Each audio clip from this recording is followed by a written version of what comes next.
Okay, there we go. Now, so I've given you a lot of experience. Now, the first thing you're going to do is decide what spells and stuff to have. So if you press the start button and go to abilities, now, so there's three types of. You haven't seen this at all. No, not at all.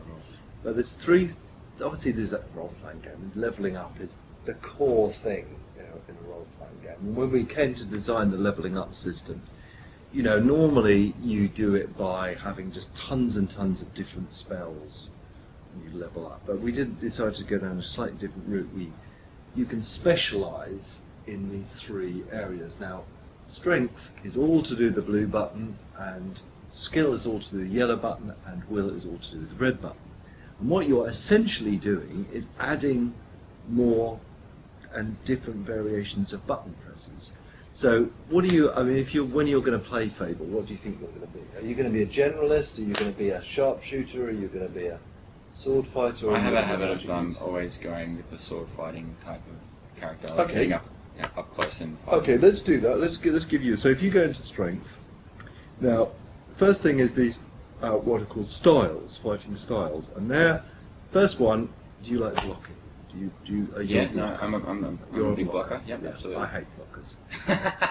Well, what are you doing, man? You might as well press a pause button. No, but I'm blocking and then waiting for an opening to counter attack. Pausing the battle. It's rubbish.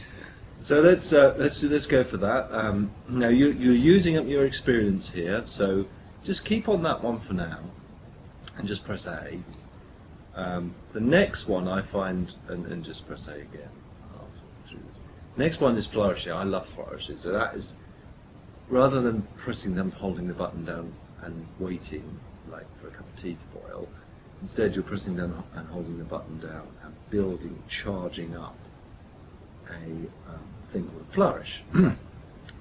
A couple of cool things about flourishes is, firstly, as you hold down the button and build up charge, you're increasing the amount of damage you do. We don't cap that. If you hold that button down for 10 hours, you'll have a thermonuclear strike that will take anything out. Right. It's not capped at all. So it's really so buy that one. And then you've got things called chain attacks. And what chain attacks are, this is all to do with that button again. This is all to do with this one button combat, which I said and everyone thought was a rubbish idea. And if it was just one button, it would be a rubbish idea. But if you can hit with rhythm, so you hit over here, and then so you hit over there, you can get chain attacks, you get a multiplier for that.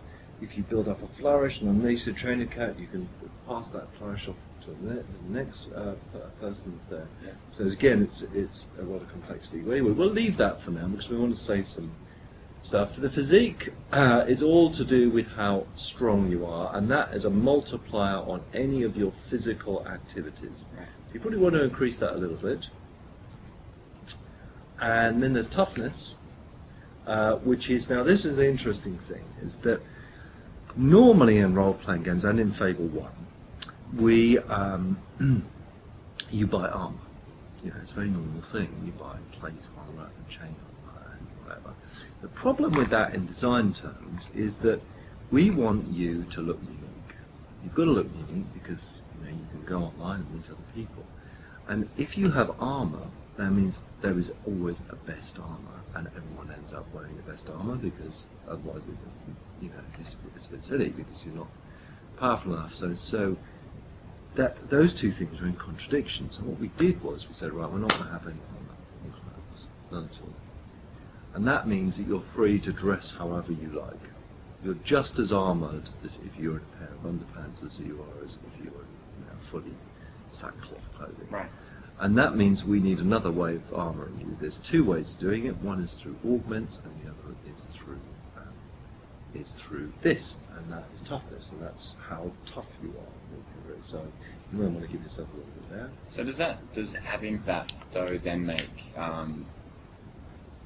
donned armour superfluous? Like, is it not? Does it have a?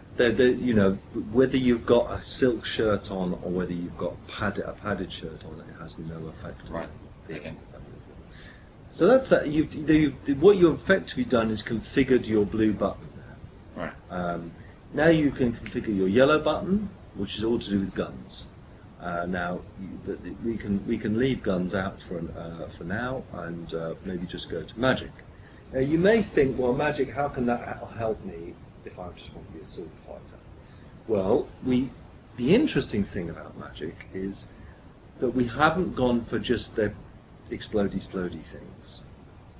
There's some very interesting mixes of magic that you can go for. So we're going to give you a bit more magic. Now, the first thing that we're going to, I suggest you give yourself is time control, and this is like bullet time. It allows you to configure,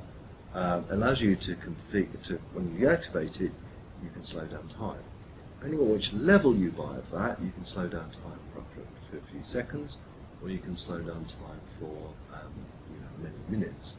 So if you picked one of those, so that's one. So now you need a level 2 of something.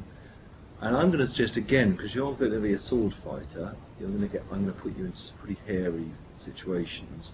You are going to give you a choice here. You can have an aggressive thing, which is called Blades. It's not the most powerful spell, but it means that you can combine that spell with your sword strikes and get a multiplier.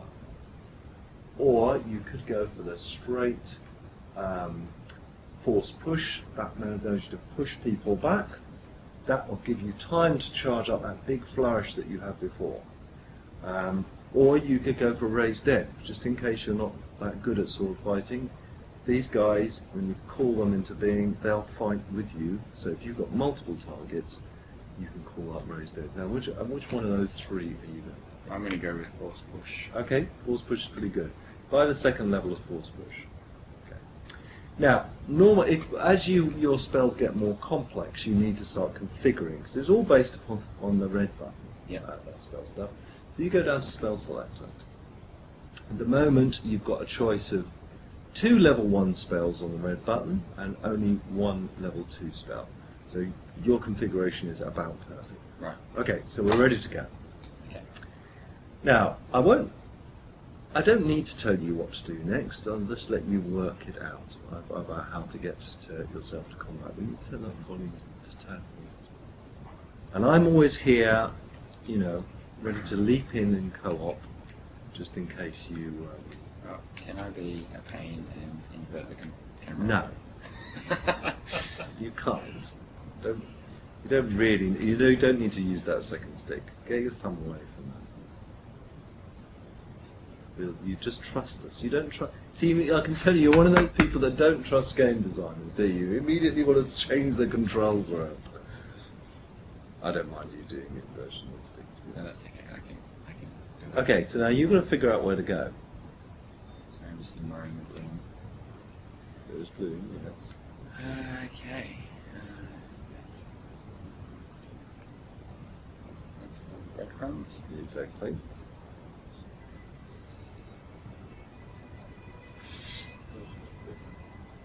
Yeah, you hold down A to print if you want.